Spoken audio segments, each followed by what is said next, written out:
माननीय सभासदों, माननीय अध्यक्ष जी,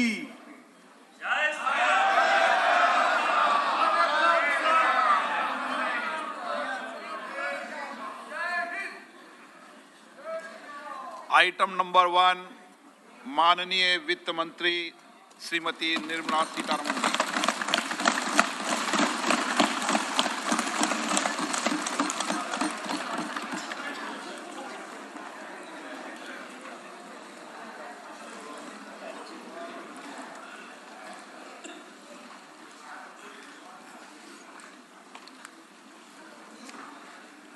Honorable Speaker, I present the budget for 2023-2024. This is the first budget in Amrit Kal. This budget hopes to build on the foundation laid in the previous budget and the blueprint drawn for India at 100. We envision a prosperous and inclusive India in which the fruits of development will reach all sections and citizens, especially our youth, women, farmers, OBCs, scheduled castes, and scheduled tribes. In the 75th year of our independence, the world has recognized the Indian economy as a bright star. Our current year's economic growth is estimated to be at 7%. It is notable that this is the highest among all the major economies. This is in spite of the massive slowdown globally caused by COVID-19 and the war.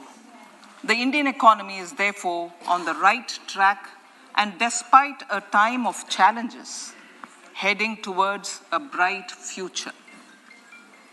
Today, as Indians stand with their head held high and the world appreciates India's achievements and successes, we are sure that elders who had fought for India's independence will, with joy, bless us in our endeavors going forward as well. Our focus on wide-ranging reforms and sound policies implemented through Sabka Prayas, resulting in Jan Bhagidari and targeted support to those in need, helped us perform well in trying times. India's rising global profile is because of the several accomplishments. Unique world-class digital public infrastructure, example, Aadhaar, CoWIN, and UPI. COVID vaccination drive in unparalleled scale and speed, proactive role in frontier areas such as achieving the climate-related goals, Mission Life, and National Hydrogen Mission. During the COVID-19 pandemic, we ensured that no one goes to bed hungry with a scheme to supply free food grains to over 80 crore persons for 28 months. Continuing our commitment to ensure food and nutritional security, we are implementing from 1st January 2023 a scheme to supply free food grain to all Antyodaya and priority households for the next 1 year. Under PM Garib Kalyan Anna Yojana, the entire expenditure of about 2 lakh crore will be borne by the central government. In these times of global challenges, the G20 presidency gives us a unique opportunity to strengthen India's role in the world economic order. With the theme of Vasudhaiva Kutumbakam, we are steering an ambitious, people-centric agenda to address global challenges and to facilitate sustainable economic development. The government's efforts since 2014 have ensured for all citizens a better quality of life and life of dignity. The per capita income has more than doubled to 1.97 lakh rupees. In these 9 years, the Indian economy has increased in size from being 10th to 5th largest in the world. We have significantly improved our position as well as a well-governed and innovative country with a conducive environment for business as reflected in several global indices. We have made a significant progress in many sustainable development goals. The economy has become a lot more formalized as reflected in the EPFO membership, more than doubling to 27 crore and rupees 7,400 crore digital payments of 126 lakh crore rupees through UPI in 2022. The efficient implementation of many schemes with universalization of targeted benefits has resulted in inclusive development. Some of the schemes are 11.7 crore household toilets under Swachh Bharat mission, which is achieved, 9.6 crore LPG connections under Ujjwala, 220 crore COVID vaccination of 102 crore persons, 47.8 crore PM Jan Dhan bank accounts, insurance cover for 44.6 crore persons under PM Suraksha Bima and PM Jeevan Jyoti Yojana, and cash transfer of 2.2 lakh crores of rupees to 11.4 crore to over 11.4 crore farmers under PM Kisan Samman Nidhi. Our vision for the Amritkal includes technology-driven and knowledge-based economy with strong public finances and a robust financial sector. To achieve this, Jan Bhagidari through Sabka Saath, Sabka Prayas is essential. The economic agenda for achieving this vision focuses on three things. First, facilitating ample opportunities for citizens, especially the youth, to fulfill their aspirations. Second, providing strong impetus to growth and job creation. And third, strengthening macroeconomic stability. To service these focus areas in our journey to India at 100, we believe that the following 4 opportunities can be transformative during Amritkal. Economic empowerment of women. Deen Dayal Antyodaya Yojana National Rural Livelihood Mission has achieved remarkable success by mobilizing rural women into 81 lakh self-help groups. We will enable these groups to reach the next stage of economic empowerment through formation of large producer enterprises or collectives, with each having several thousand members and managed professionally. They will be helped with raw materials supply and for better design, quality, branding, and marketing of their products. Through supporting these policies, they will be enabled to scale up their operations to serve the large consumer markets, as has been the case with the several startups growing into unicorns. PM Vishwakarma Kaushal Samman, PM Vikas. For centuries, traditional artisans and craftspeople who work with their hands using tools have brought renown for India. They're generally referred to as Vishwakarma. The art and the handicraft created by them represents the true spirit of Atmanirbhar Bharat. For the first time, a package of assistance for them has been conceptualized. The new scheme will enable them to improve the quality, scale, and reach of their products, integrating them with the MSME value chain. The components of the scheme will include not only financial support, but also access to advanced skill training, knowledge of modern digital techniques, and efficient green technologies, brand promotion, linkage with local and global markets, digital payments, and social security. This will greatly benefit the scheduled castes, scheduled tribes, OBCs, women, and people belonging to the weaker sections. Tourism. The country offers immense attraction for domestic as well as foreign tourists. There is a large potential to be tapped in tourism. The sector holds huge opportunities for jobs and entrepreneurship for youth in particular. Promotion of tourism will be taken up on mission mode with active participation of states, convergence of government programs, and public-private partnerships. Green growth. We are implementing many programs for green fuel, green energy, green farming, green mobility, green buildings, and green equipment, and policies for efficient use of energy across various economic sectors. These green growth efforts help in reducing carbon intensity of the economy and provides for large-scale green job opportunities.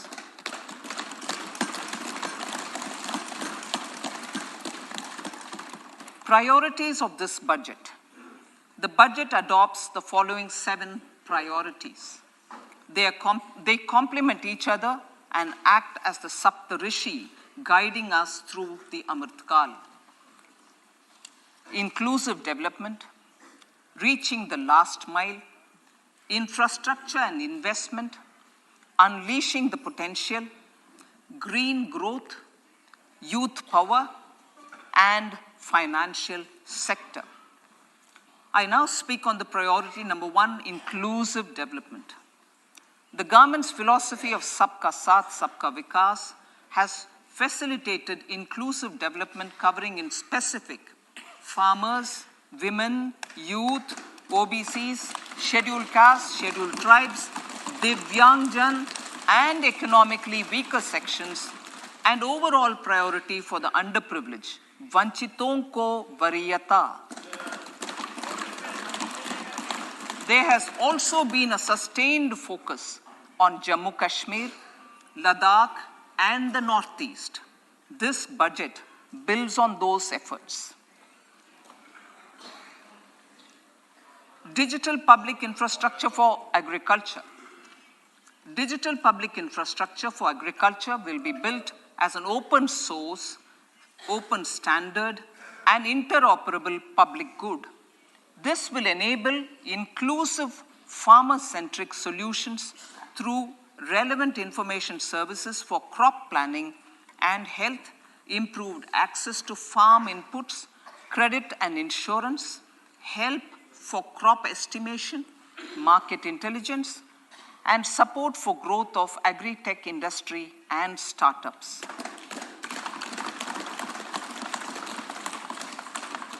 An agriculture accelerator fund. An agriculture accelerator fund will be set up to encourage agri-startups by young entrepreneurs in rural areas. The fund will aim at bringing innovative and affordable solutions for challenges faced by farmers. It will also bring in modern technologies to transform agricultural practices, increase productivity and profitability. To enhance the productivity of extra long staple cotton, we will adopt a cluster-based and value chain approach through public-private partnerships. This will mean collaboration between farmers, state, and industry for input supplies, extension services, and market linkages. We will launch an Atmanirbhar Clean Plant program to boost availability of disease-free, quality planting material for high-value horticultural crops at an outlay of 2,200 crores. Global hub for millets which are Shri Anna. India is the forefront. India is at the forefront of popularizing millets, whose consumption furthers nutrition, food security, and welfare of farmers, said the Honorable Prime Minister. We are the largest producer and second largest exporter of Shri Anna in the world. We grow several types of Shri Anna, such as Shri Anna Jowar, Shri Anna Ragi, Shri Anna Bajra, Shri Anna Kutu, Ramdana, Kangni, Kutni, Kutki, Kodo, China, and Sama. These have a number of health benefits and have been an integral part of our food for centuries. I acknowledge with pride the huge service done by small farmers in contributing to the health of fellow citizens by growing these Shri Anna. Now, to make India a global hub for Shri Anna, the Indian Institute of Millet Research, ideally Indian Institute of the Shri Anna Research, Hyderabad, will be supported as the center of excellence for sharing best practices, research, and technologies at the international level. The agricultural credit target will be increased to 20 lakh crores with focus on animal husbandry, dairy, and fisheries. We will launch a new sub-scheme of PM Matsya Sampada Yojana, which is an existing scheme, but we'll launch a new 1,000 crores to improve value chain efficiencies and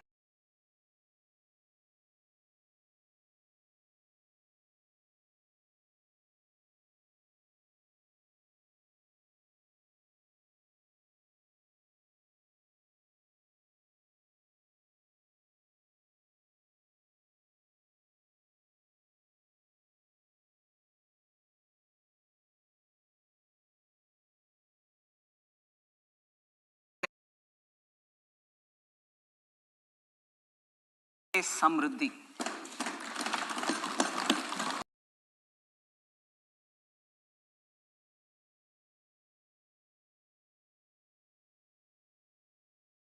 Thousand primary agricultural credit societies with an investment of 2,560 crores, 2,516 crores. In consultation with all the stakeholders and the states, model bylaws for PACS were formulated, enabling them to become multi-purpose PACS. A national cooperative database is being prepared for countrywide mapping of cooperative societies. With this backdrop, we will implement a plan to set up massive decentralized storage capacity.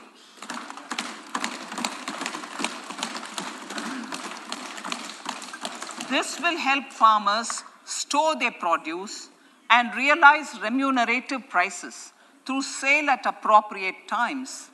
The government will also facilitate setting up of a large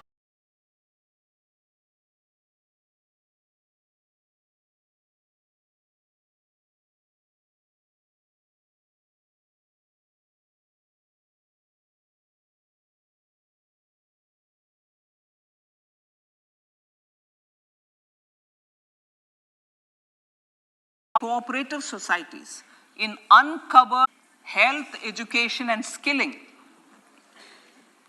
157 new nursing colleges will be established. in co-location 57 medical colleges established since 2014.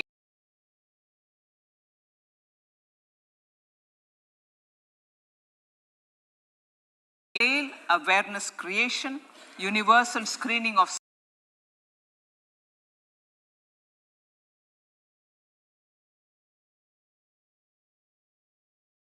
seven areas and counseling through collaborative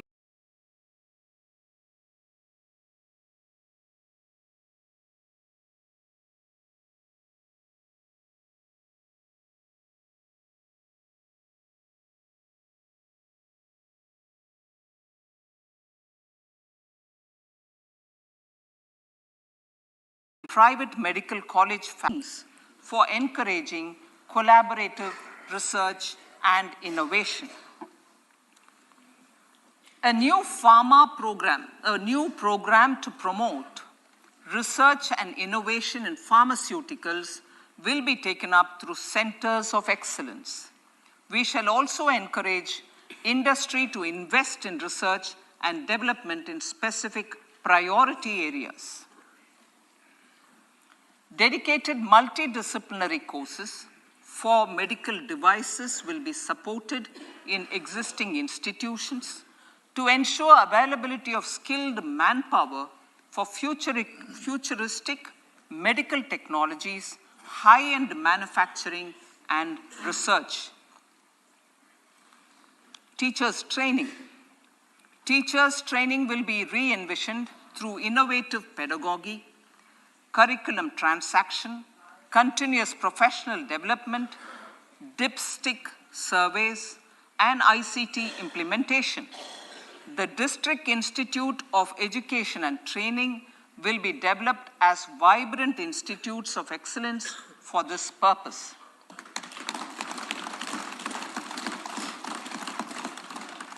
National Digital Library for Children and Adolescents. A National Digital Library for Children and Adolescents will be set up for facilitating availability of quality books across geographies, languages, genres, and levels, and device-agnostic accessibility. States will be encouraged to set up physical libraries for them at panchayat and ward levels and provide infrastructure for accessing the national digital library resources. Additionally, to build a culture of reading and to make up for pandemic time learning loss, the National Book Trust, the Children's Book Trust, and other sources will be encouraged to provide and replenish non-curricular titles in regional languages and in English to these physical libraries. Collaboration with NGOs that work in literacy will also be a part of this initiative to inculcate financial literacy. Financial sector regulators and organizations will be encouraged to provide age-appropriate reading material to these libraries. I move to priority 2, reaching the last mile. Prime Minister Vajpayee's government had formed the Ministry of Tribal Affairs and the Department of Development of Northeast Region to provide a sharper focus to the objective of reaching the last mile. Our government has formed the Ministries of Ayush, Fisheries, Animal Husbandry and Dairying, Skill Development, Jal Shakti, and Cooperation. Building on the success of the Aspirational Districts program, the government has recently launched the Aspirational Blocks program, covering 500 blocks for saturation of essential government services across multiple domains such as health, nutrition, education, agriculture, water resources, financial inclusion, skill development, and basic infrastructure.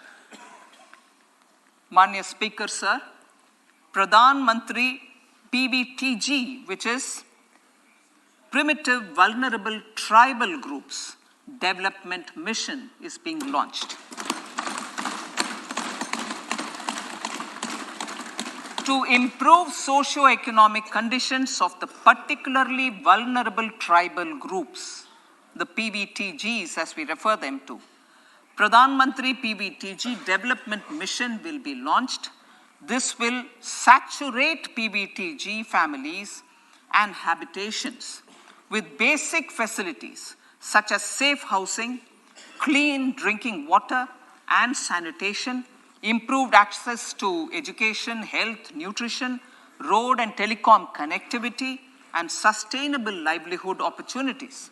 An amount of 15,000 crores will be made available to implement the mission in the next 3 years under the Development Action Plan for the Scheduled Tribes. Ekalavya Model Residential Schools. In the next 3 years, Center will recruit 38,800 teachers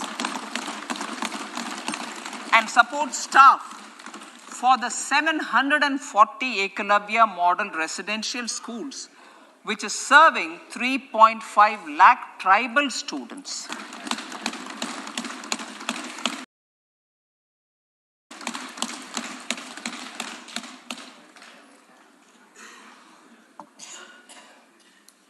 In the drought-prone central regions of Karnataka, central assistance of 5,300 crore will be given to Upper Bhadra project to provide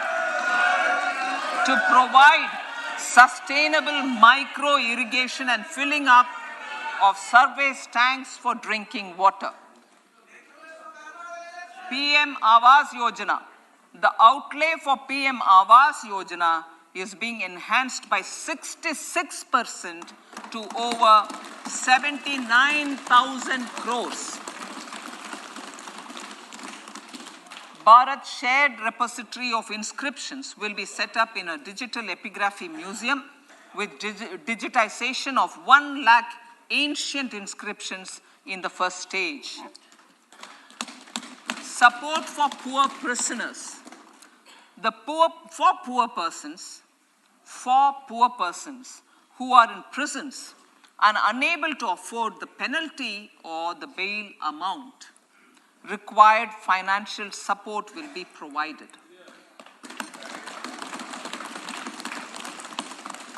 Priority number 3, infrastructure and investment. Investments in infrastructure and productive capacity have a large multiplier impact on growth and employment. After the subdued period of the pandemic, private investments are growing again. The budget takes the lead once again to ramp up the virtuous cycle of investment and job creation. Honorable Speaker, sir, the capital investment outlay is being increased steeply for the 3rd year in a row by 33% to 10 lakh crores, which would be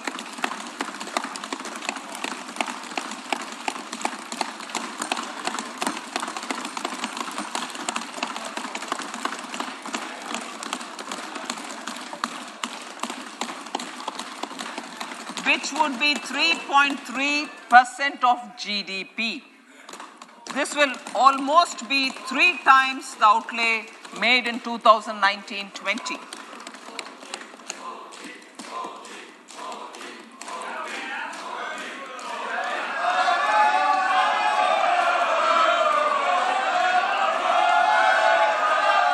This substantial increase in recent years is central to the government's efforts to enhance growth potential and job creation, crowd in private investments, and provide a cushion against global headwinds. The direct capital investment by the center is complemented by the provision made for creation of capital assets through grants and aids to state. The effective capital expenditure of the center is budgeted at 13.7 lakh crore rupees, which will be 4.5% of GDP. Support to state governments for capital investment. I have decided to continue the 50-year interest-free loan to state governments for 1 more year to spur investment in infrastructure and to incentivize them for complementary policies actions with a significantly enhanced outlay of 1.3 lakh crores. The newly established Infrastructure Finance Secretariat will assist all stakeholders for more private investment in infrastructure, including railways, roads, urban infrastructure, and power, which are predominantly depend on public resources. The harmonized master list of infrastructure will be reviewed by an expert committee for recommending the classification and financing framework suitable for Amrit Kal. A capital outlay, I'm talking about railways now, sir, Honorable Speaker, railways. A capital outlay of 2.40 lakh crores has been provided for the railways. This is the highest ever outlay this highest ever outlay is about 9 times the outlay made in 2013-14. 100 critical transport infrastructure projects for last and first mile connectivity for ports, coal, steel, fertilizer, and food grain sectors have been identified. They will be taken up on priority with investment of 75,000 crores, including 15,000 crore from private sources. 50 additional airports, heliports, water aerodromes, and advanced landing grounds will be revived for improving regional air connectivity.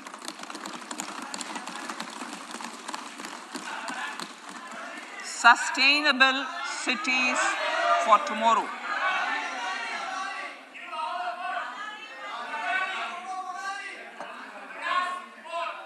States and cities will be encouraged to undertake urban planning reforms and actions to transform our cities into sustainable cities of tomorrow. This means efficient use of land resources, adequate resources for urban infrastructure, transit-oriented development, enhanced availability and affordability of urban land, and opportunities for all. Through property tax governance reforms and ring-fencing user charges on urban infrastructure, cities will be incentivized to improve their creditworthiness for municipal bonds. Like the RIDF, an Urban Infrastructure Development Fund will be established through use of priority sector lending shortfall. This will be managed by the National Housing Bank and will be used by public agencies to create urban infrastructure in Tier 2 and Tier 3 cities. States will be encouraged to leverage resources from the grants of the 15th Finance Commission as well as existing schemes to adopt appropriate user charges while accessing the UIDF. We expect to make available 10,000 crore rupees per annum for this purpose. All cities and towns will be enabled for 100% mechanical desludging of septic tanks and sewers to transition from manhole to machine hole mode.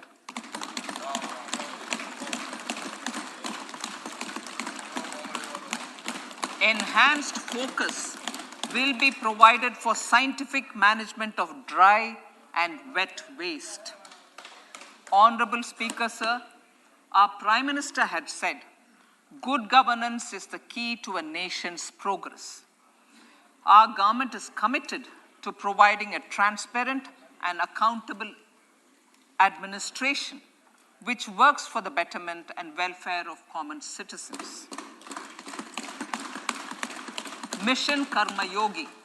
Under Mission Karma Yogi, center, states, and the union territories are making and implementing capacity building plans for civil servants.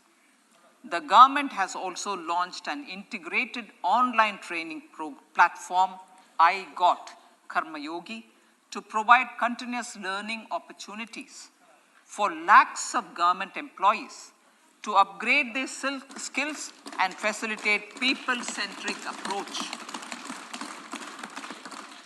Sir, for enhancing ease of doing business, more than 39,000 compliances have been reduced, and more than 3,400 legal provisions have been decriminalized.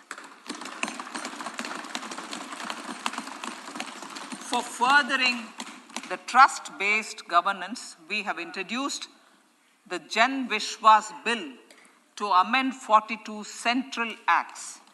This budget proposes a series of measures to unleash the potential of our economy. Centers of Excellence for Artificial Intelligence.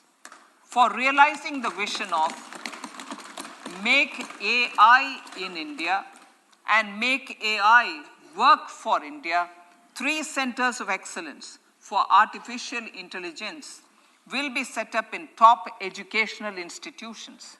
Leading industry players will partner in conducting interdisciplinary research, develop cutting-edge applications, and scalable problem solutions in the areas of agriculture, health, and sustainable cities. This will galvanize an effective AI ecosystem and nurture quality human resources in the field. National Data Governance Policy. To unleash innovation and research by startups and academia, a national data governance policy will be brought out. This will enable access to anonymized data. The KYC process will be simplified, adopting a risk-based instead of one-size-fits-all approach. The financial sector regulators will also be encouraged to have a KYC system fully amenable to meet the needs of digital India. One-stop solution for identity and address updating. A one-stop solution for reconciliation and updating of identity and address of individuals maintained by various government agencies, regulators, and regulated entities will be established using DigiLocker service and Aadhaar as foundational identity. Speaker, sir, common business identifier. For the business establishments required to have a permanent account number, the PAN will be used as the common identifier for all digital systems of specified government agencies. This will bring ease of doing business, and it will be facilitated through a legal mandate. For obviating the need for separate submission of same information to different government agencies, a system of unified filing process will be set up. Such filing of information or return in simplified forms on a common portal will be shared with other agencies as per the filer's choice. Vivad Se Vishwas 1, relief for MSMEs. In cases of failure by MSMEs to execute contracts during the COVID period, 95% of the forfeited amount relating to the bid or performance security will be returned to them by government and government undertakings. This will provide relief to the MSMEs. Vivad Se Vishwas 2, settling contractual disputes. to settle contractual disputes of government and government undertakings, wherein arbitral award is under challenge in a court, a voluntary settlement scheme with standardized terms will be introduced. This will be done by offering graded settlement terms depending on pendency level of the dispute. The state support mission of Niti Aayog will be continued for 3 years for our collective efforts towards national priorities. Result-based financing. To better allocate scarce resources for competing development needs, the financing of select schemes will be changed on a pilot basis from input-based to result-based. E-courts. For efficient administration of justice, Phase 3 of e-courts projects Phase 3 of the e-courts project will be launched with an outlay of 7,000 crores. Fintech services in India have been facilitated by our digital public infrastructure, including Aadhaar, PM Jan Dhan Yojana, Video, KYC, India Stack, and UPI. To enable more fintech innovative services, the scope of documents available in DigiLocker for individuals will be expanded. An entity, DigiLocker, will be set up for the use by MSMEs, large businesses, and also charitable trusts. This will be towards storing and sharing documents online securely whenever needed with various authorities, regulators, banks, and other business entities. 5G services. 100 labs for developing applications using 5G services will be set up in engineering institutions.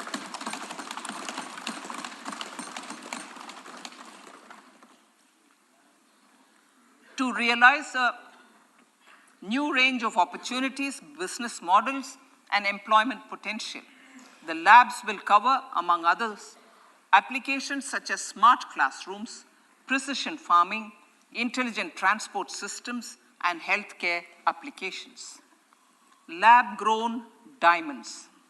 Lab-grown diamonds is a technology and innovation-driven emerging sector with high employment potential. These environment-friendly diamonds, which have optically and chemically the same properties as natural diamonds. To encourage indigenous production of LGD, lab-grown diamond seeds and machines, and to reduce import dependency, a research and development grant will be provided to one of the IITs for 5 years. To reduce the cost of production, a proposal to review the custom duty on LGD seeds will be indicated in Part B of the speech. I come to the fifth priority, Honorable Speaker, sir, green growth. Honorable Prime Minister has given a vision for life or lifestyle for environment to spur a movement of environmentally conscious lifestyle. India is moving forward firmly for the Panchamrit, the net zero carbon emission by 2070 to usher in green industrial and economic transition. This budget builds on our focus on green growth. The recently launched National Green Hydrogen Mission, with an outlay of 19,700 crores, will facilitate transition of the economy to low carbon intensity, reduce dependence on fossil fuel imports, and make the country assume technology and market leadership in this sunrise sector. Our target is to reach an annual production of 5 MMT by 2030. Energy transition. This budget provides for 35,000 crores for priority capital investment towards energy transition and net zero objectives and energy security by Ministry of Petroleum and Natural Gas. To steer the economy on sustainable development path, battery energy storage systems with capacity of 4,000 MWH will be supported with viability gap funding. A detailed framework for pumped storage projects will also be formulated. Renewable energy evacuation. The interstate transmission system for evacuation and grid integration of 13 gigawatt renewable energy from Ladakh will be constructed with investment of 20,700 crore, including central support of 8,300 crores. Green Credit Program. For encouraging behavioral change, a green credit program will be notified under the Environment Protection Act. This will incentivize environmentally sustainable and responsive actions by companies, individuals, and local bodies, and help mobilize additional resources for such activities. PM Program for Restoration, Awareness, Nourishment, and Amelioration of Mother Earth, PM Pranam, will be launched to incentivize states and union territories to promote alternative fertilizers and balanced use of chemical fertilizers. Go Bardhan Scheme. 500 new waste to wealth plants under Go Bardhan, galvanizing organic bio-agro resources done. Go Bardhan scheme will be established for promoting circular economy. These will include 200 compressed biogas plants, including 75 plants in urban areas, and 300 community or cluster-based plants at a total investment of 10,000 crores. I will refer to this in Part B also. In due course, a 5% CBG mandate will be introduced for all organizations marketing natural and biogas. For collection of biomass and distribution of biomanure, appropriate fiscal support will also be provided. Bharatiya Prakritik Kheti Bio-Input Resource Centers. Over the next 3 years, we will facilitate 1 crore farmers to adopt natural farming. For this, Honorable Speaker, 10,000 bio-input resource centers will be set up, creating a national level distributed micro-fertilizer and pesticide manufacturing network. Mishti.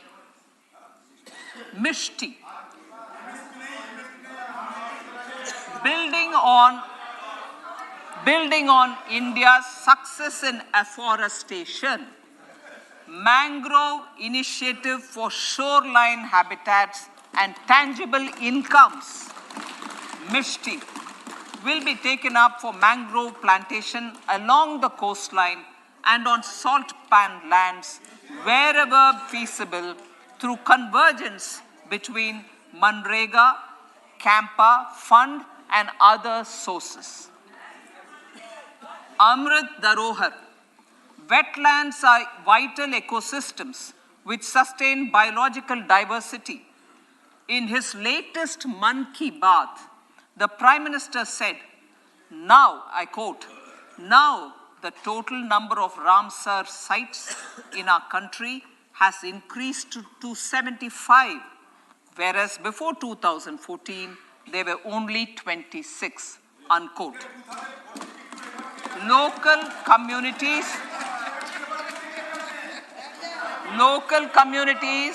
have always been at the forefront of conservation efforts.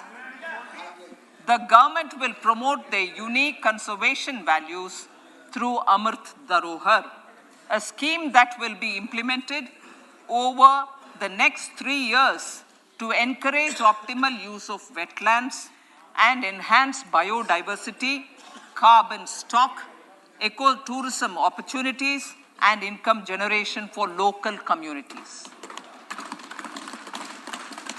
Coastal shipping. Coastal shipping will be promoted as the energy efficient and lower cost mode of transport, both for passengers and freight, through PPP mode with viability gap funding. Vehicle replacement. Vehicle replacement is an important continuing policy, replacing the old political,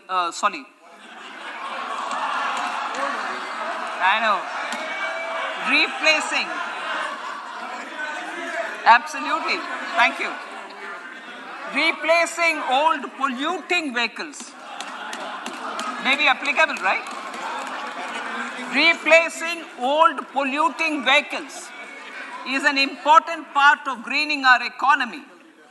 In furtherance of the vehicle scrapping policy mentioned in Budget 21-22, I have allocated adequate funds to scrap old vehicles of the central government.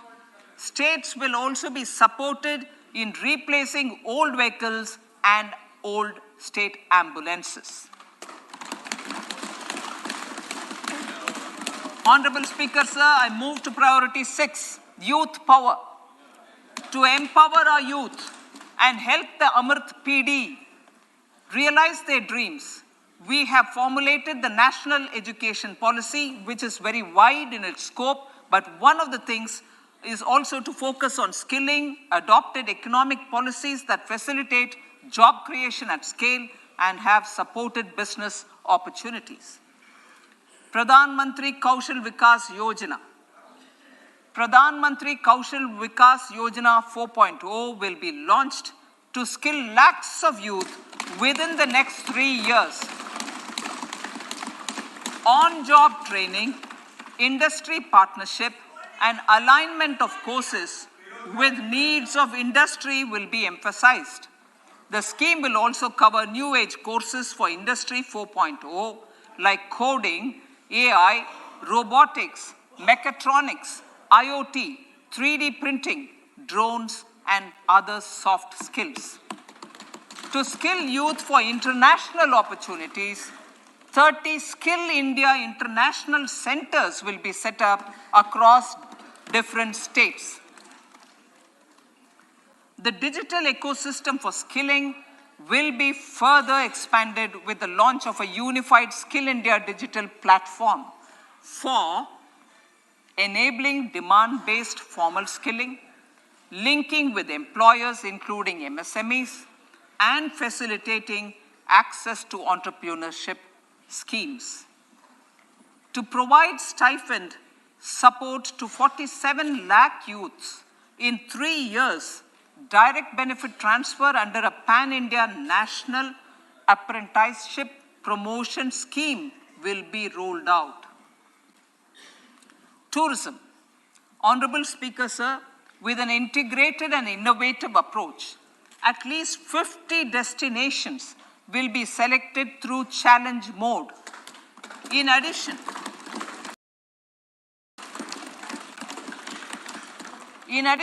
connectivity, tourist guides, high standards for food streets, and tourist security, all the relevant aspects would be made available on an app to enhance tourist experience.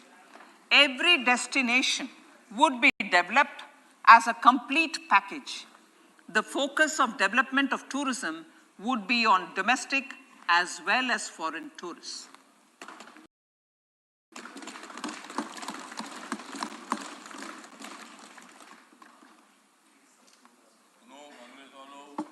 Sector-specific skilling and entrepreneurship development will be dovetailed to achieve the objectives of Dekho Apna Desh initiative. This was launched as an appeal by the Honorable Prime Minister to the middle class to prefer domestic tourism over international tourism. The integrated development of theme-based tourist circuits, the Swadesh Darshan scheme, was also launched. Under the Vibrant Villages program, tourism infrastructure and amenities will be facilitated in border villages. Unity Mall.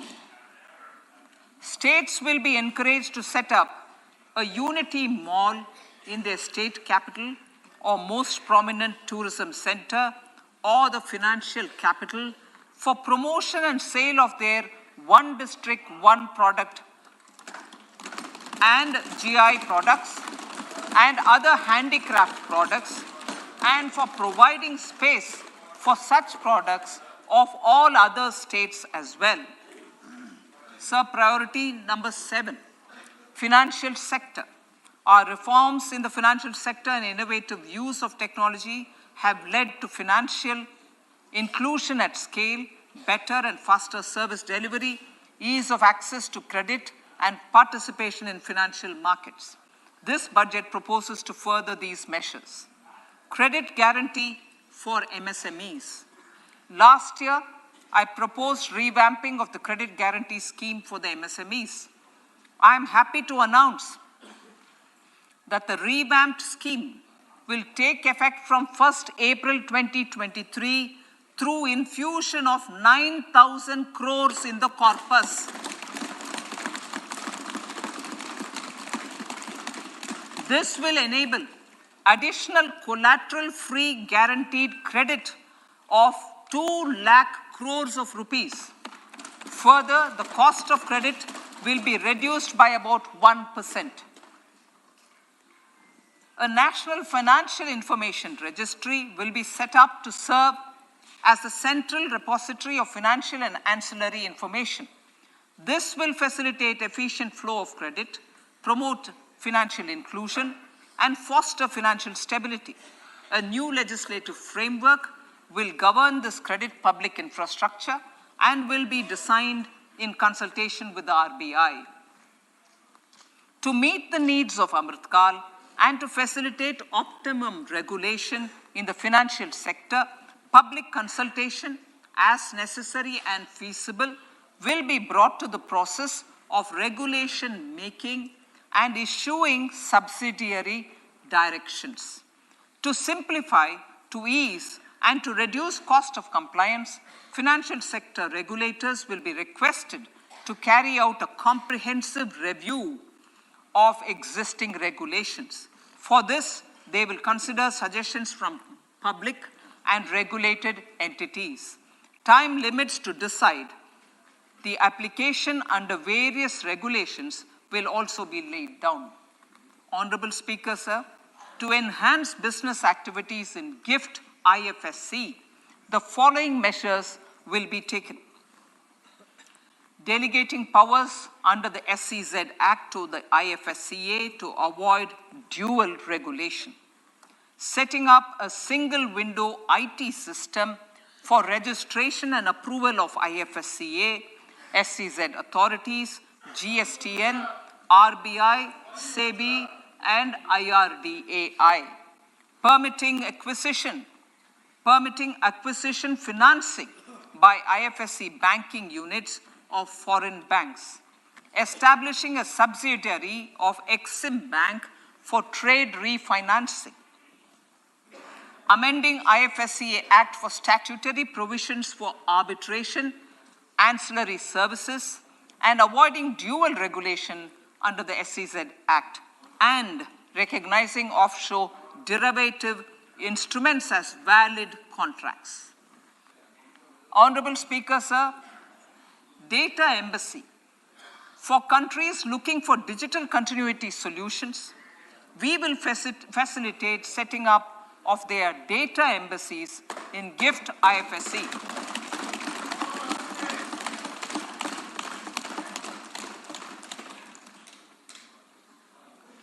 Improving governance and investor protection in banking sector.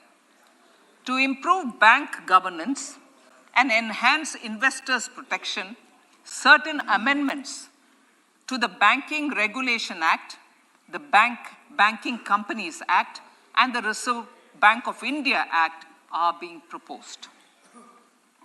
Capacity building in securities market. Honorable Speaker, sir, to build capacity of functionaries and professionals in the securities market, SEBI will be empowered to develop, regulate, maintain, and enforce norms and standards for education in the National Institute of Securities Markets and to recognize award of degrees, diplomas, and certificates. A central processing center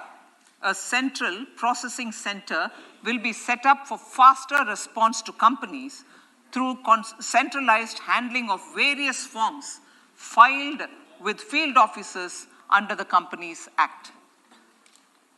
Reclaiming of shares and dividends.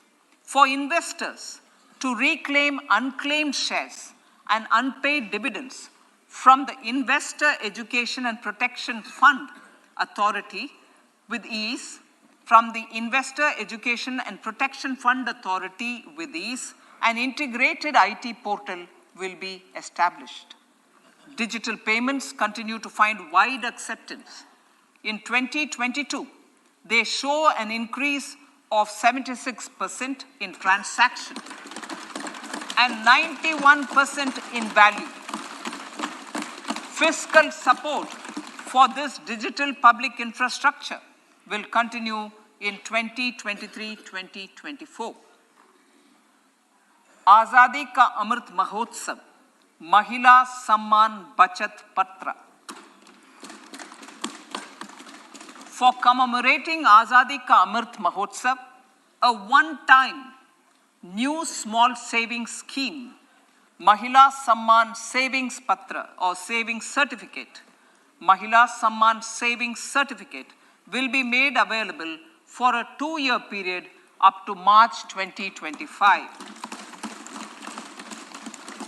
This will offer deposit facility up to 2 lakh in the name of a woman or girls for a tenure of 2 years at fixed interest rate of 7.5% with partial withdrawal option. Senior citizens. The maximum deposit limit for senior citizens savings scheme will be enhanced from 15 lakh to 30 lakhs of rupees. The maximum deposit limit for monthly income account scheme will be enhanced from 4.5 lakh to 9 lakh for single account and from 9 lakh to 15 lakh for joint account. Honorable Speaker, sir, fiscal management. 50 years interest-free loan to states. The entire 50-year loan to states has to be spent on capital expenditure within 2023-24. Most of this will be at the discretion of the states, but a part will be conditional on states increasing their actual capital expenditure. Parts of the outlay will also be linked to or allocated for the following purposes: scrapping old government vehicles, urban planning reforms and actions, financing reforms in urban local bodies to make them creditworthy for municipal bonds, housing for police personnel above or as part of the police station, constructing unity malls, children and adolescent libraries and digital infrastructure, and state share of capital expenditure of central schemes. Honorable Speaker, sir, fiscal deficit of states. States will be allowed a fiscal deficit of 3.5% of GSDP, of which 0.5% will be tied to power sector reforms. Revised estimates 2022 to 2023. The revised estimate, Honorable Speaker, sir, of the total receipts other than borrowing is 24.3 lakh crores, of which the net tax receipts are 20.9 lakh crores. The revised estimate of the total expenditure is 41.9 lakh crores of rupees, of which the capital expenditure is about 7.3 lakh crores. The revised estimate of the fiscal deficit is 6.4% of GDP, adhering to the budget estimate. So budget estimates of 2023-24. Coming to 2023-24, the total receipts other than borrowings and the total expenditure are estimated at 27.2 lakh crores and 45 lakh crores respectively. The net tax receipts are estimated at 23.3 lakh crores. The fiscal deficit is estimated to be 5.9% of the GDP. In my budget speech for 21-22, I had announced that we plan to continue the path of fiscal consolidation, reaching a fiscal deficit of below 4.5% by 2025-26, with a fairly steady decline over the period. We have adhered to this path, and I reiterate my intention to bring the fiscal deficit below 4.5% of GDP by 2025-26. To finance the fiscal deficit in 2023-24, the net market borrowings from dated securities are estimated at 11.8 lakh crores. The balance financing is expected to come from small savings and other sources. The gross market borrowings are estimated at 15.43 lakh crores of rupees. Honorable Speaker, sir, I now move to Part B.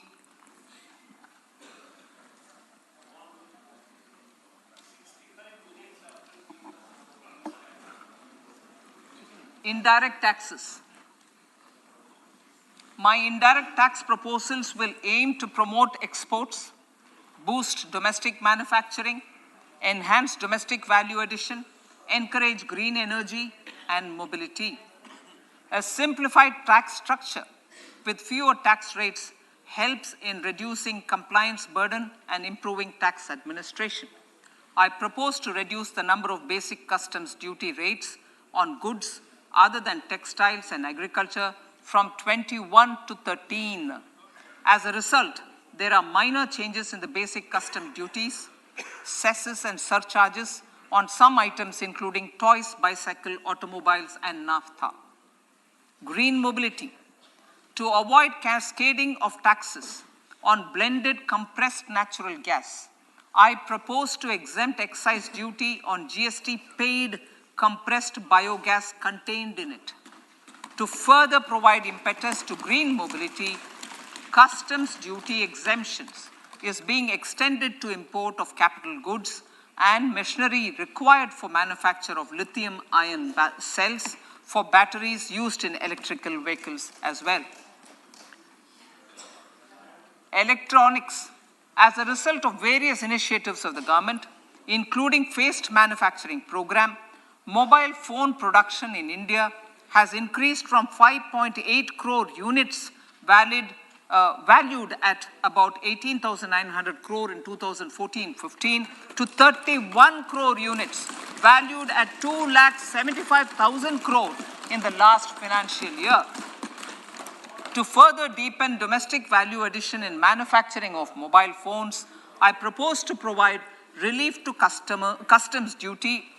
I propose to provide relief in customs duty on import of certain parts and inputs like camera lens and continue the concessional duty on lithium-ion cells for batteries for another year. Similarly, to promote value addition in manufacture of televisions, I propose to reduce the basic customs duty on parts of open cells of TV panels to 2.5%. Electrical. To rectify inversion of duty structure and encourage manufacturing of electric kitchen chimneys, the basic custom duty on electric kitchen chimney is being increased from 7.5% to 15%, and that on heat coils for these is proposed to be reduced from 20% to 15%. Chemicals and petrochemicals. Denatured ethyl alcohol is used in chemical industry. I propose to exempt basic customs duty on it. This will also support the ethanol blending program and facilitate an endeavor for energy transition. Basic customs duty is also being reduced on acid-grade fluorospar from 5% to 2.5% to make the domestic fluorochemicals industry competitive. Further, the basic customs duty on crude glycerin for use in manufacture of epichlorohydrin is proposed to be reduced from 7.5% to 2.5%.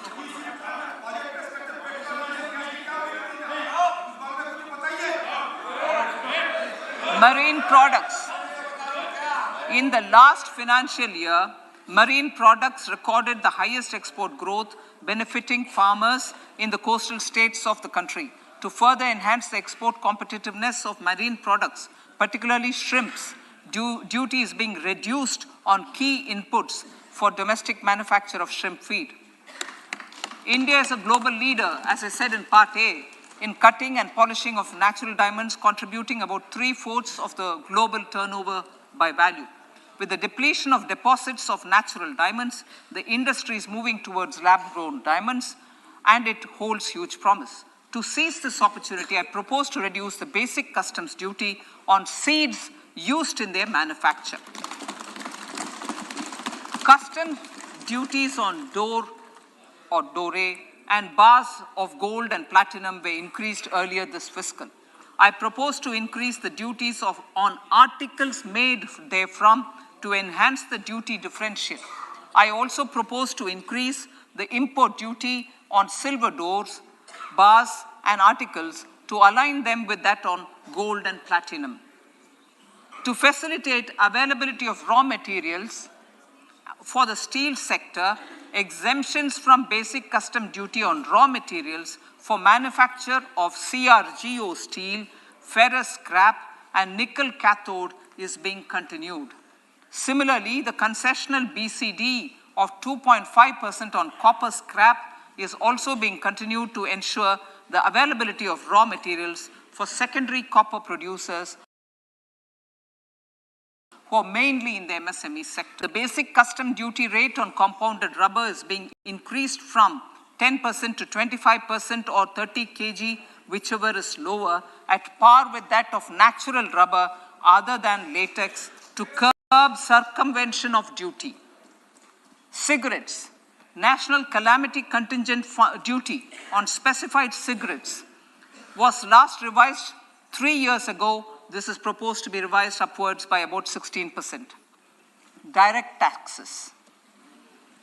I now come to my direct tax proposals. Honorable Speaker, these proposals aim to maintain continuity and stability of taxation, further simplify and rationalize various provisions to reduce the compliance burden, promote the entrepreneurial spirit, and provide tax relief to citizens.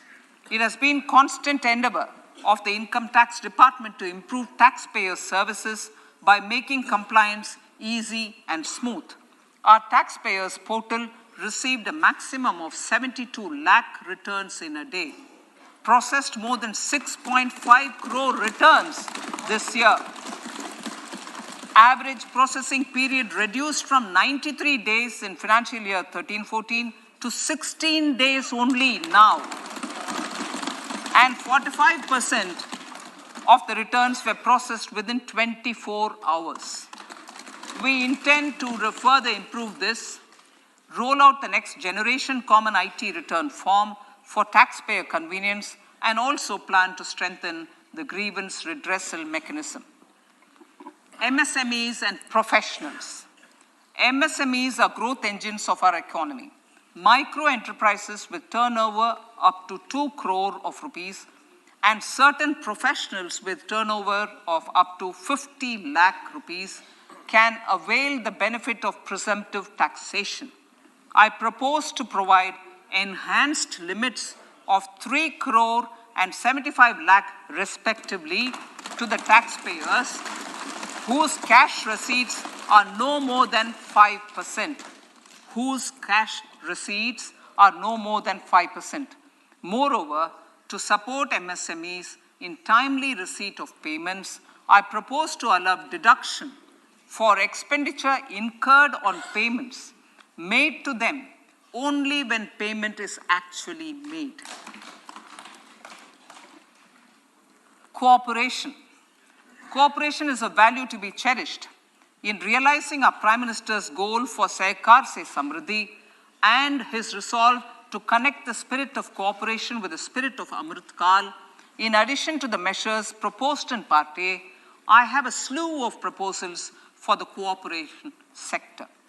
First, new cooperatives that commence manufacturing activities till 2024, 31st March, shall get the benefit of a lower tax rate of 15%, as is presently available to new manufacturing companies. Secondly, I propose to provide an opportunity to sugar cooperatives to claim payments made to sugarcane farmers for the period prior to the assessment year 2016-17 as expenditure. This is expected to provide them a relief of almost 10,000 crores. Thirdly, I am providing a higher limit of 2 lakh per member for cash deposits to loans in cash by primary agricultural cooperative societies and primary cooperative agriculture and rural development banks. I repeat that. Thirdly, I am providing a higher limit of 2 lakh per member for cash deposits to and loans in cash by primary agricultural cooperative societies and primary cooperative agricultural and rural development banks. Similarly, a higher limit of 3 crore for TDS on cash withdrawal is being provided to cooperative societies. Startups.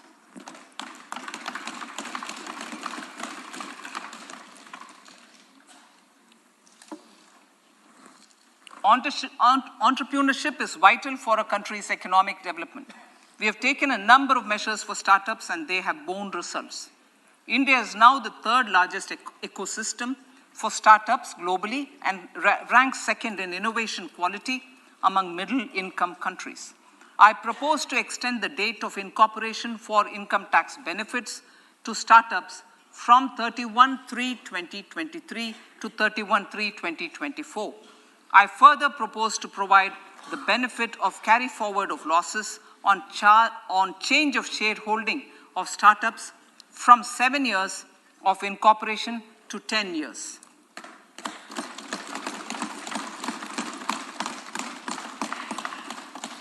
To reduce the pendency of appeals at commissioner level, I propose to deploy about 100 joint commissioners for disposal of small appeals. We shall also be more selective in taking up cases for scrutiny of returns already received this year. Better targeting of tax concessions. For better targeting of tax concessions and exemptions, I propose to cap deduction from capital gains on investment in residential house under Section 54 and Section 54F to 10 crores. Another proposal with similar intent is to limit income tax exemption from proceeds of insurance policies with very high value. Rationalization. Honorable Speaker, sir, there are a number of proposals relating to rationalization and simplification. Income of authorities, boards, and commissions set up by statutes of union or state for the purpose of housing, development of cities, towns, and villages, and regulating and developing an activity or matter is proposed to be exempted from income tax. Other major measures in this direction are removing the minimum threshold of 10,000 for TDS and clarifying taxability relating to online gaming, not treating conversion of gold into electronic gold receipts and vice versa as capital gains, reducing the TDS rate from 30% to 20% on taxable portion of EPF withdrawals in non-PAN cases and taxation on income for market-linked debentures. Other major proposals in the finance bill relate to the following: extension of period of tax benefits to funds relocating to IFSC, GIFT City till 31/3/2025, decriminalization under Section 276A of the Income Tax Act, allowing carry forward of losses on strategic disinvestment, including that of IDBI Bank, and providing EEE status to Agnivir Fund. Personal income tax.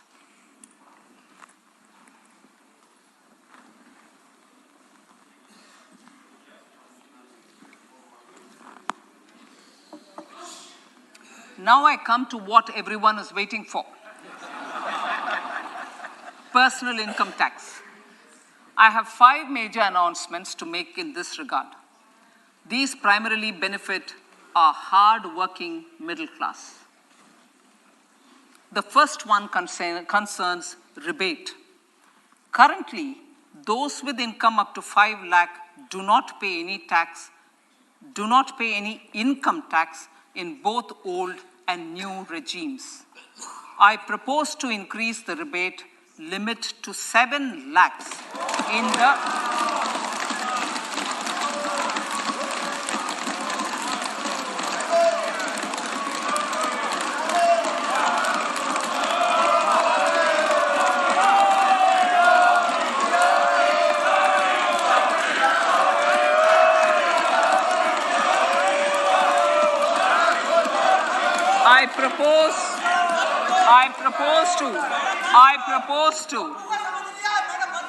I propose to increase the rebate limit to 7 lakh in the new tax regime.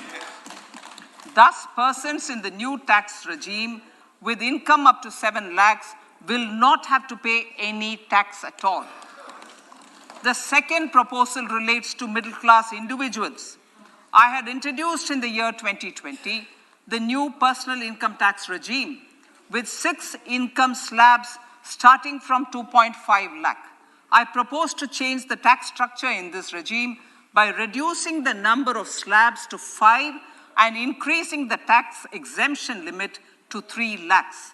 The new tax rates are 0 to 3 lakh, nil. 3 to 6 lakhs, 5%. 6 to 9 lakhs, 10%. 9 to 12 lakh, 15%. 12 to 15 lakhs, 20%. And above 15 lakhs, 30%. This will provide major relief to all taxpayers in the new regime. An individual with an annual income of 9 lakhs will be required to pay only 45,000 rupees. This is only 5% of his or her income. It is a reduction of 25% on what he or she is required to pay now. That is 60,000. So in the place of 60,000, it is now only 45,000. Similarly, an individual with an income of 15 lakh rupees would be required to pay only 1.5 lakh or 10% of his income or her income, a reduction of 20% from the existing liability of 1,87,500 rupees. My third proposal is for the salaried class and the pensioners, including family pensioners, for whom I propose to extend the benefit of standard deduction to the new tax regime. Each salaried person with an income of 15.5 lakh rupees or more will thus stand to benefit by 52,500 rupees. My fourth announcement in personal income tax is regarding the highest tax rate, which in our country is 42.74%. This is among the highest in the world. I propose to reduce the highest surcharge rate from 37% to 25% in the new tax regime.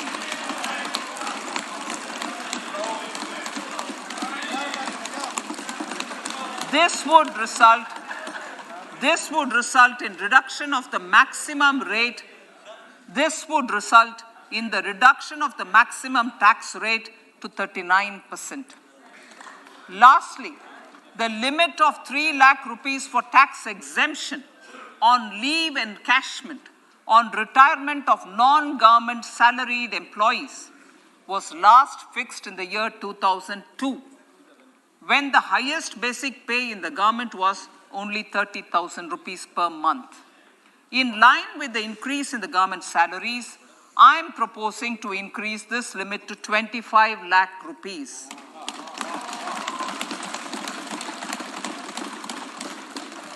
We are also making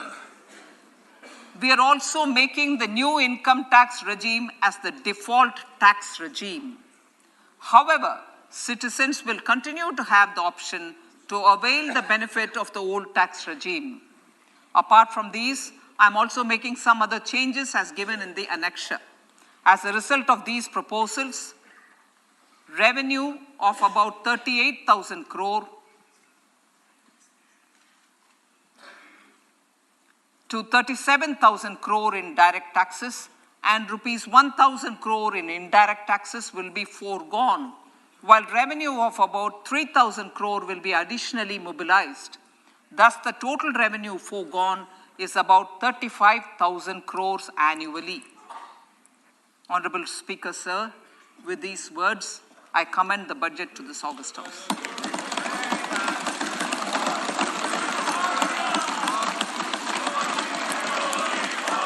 One hour, 25 minutes. Item number 1, माननीय item number 2, Shrimati Nirmala Sitharaman ji. Sir, with your permission, I lay on the table of the following statements. Under Section 3(1) of the Fiscal Responsibility Budget Management Act 2003, 1. Medium-term fiscal policy cum fiscal policy strategy statement and macroeconomic framework statement. माननीय सदस्यगण, जैसा कि आपको समाचार भाग 2 के माध्यम से पहले ही सूचित किया जा चुका है कि माननीय वित्त मंत्री जी के बजट भाषण की प्रतियां हार्ड कॉपी के रूप में उपलब्ध कराई गई है। आप बजट भाषण की अपनी अपनी प्रति प्रकाशन पलक से ले लें। आपको ये भी सूचित किया जाता है कि माननीय मंत्री द्वारा बजट प्रस्तुत किए जाने के पश्चात उसकी प्रतियां आपको मेंबर्स पोर्टल के माध्यम से उपलब्ध करा दी जाएगी। आइटम नंबर 3, माननीय मंत्री जी, वित्त मंत्री जी। Sir, with your permission, I rise to move for leave to introduce the Finance Bill 2023. प्रश्न ये है कि विधेयक को पुनर्स्थापित करने की अनुमति प्रदान की जाए। जो सदस्य इसके पक्ष में हाँ कहें, जो सदस्य विरोध में ना कहें। मेरे विचार में निर्णय हाँ वालों के पक्ष में माननीय मंत्री जी विधेयक को पुनर्स्थापित करें। Sir, I introduce the bill. सभा की कार्रवाई कल गुरुवार दिनांक 2 फरवरी 2023 को प्राप्त 11 बजे तक के लिए स्थगित की जाती है।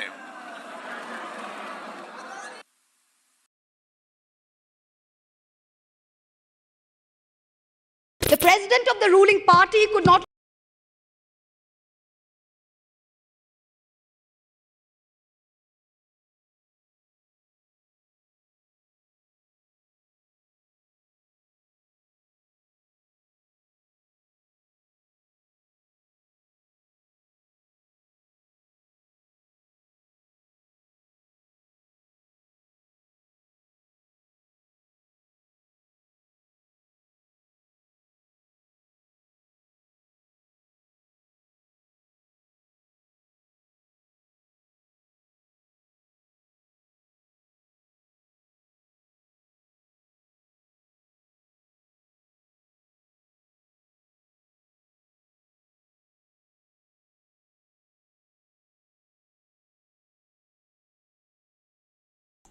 ओके, अब बताइए, अब मेरी आवाज आ रही होगी?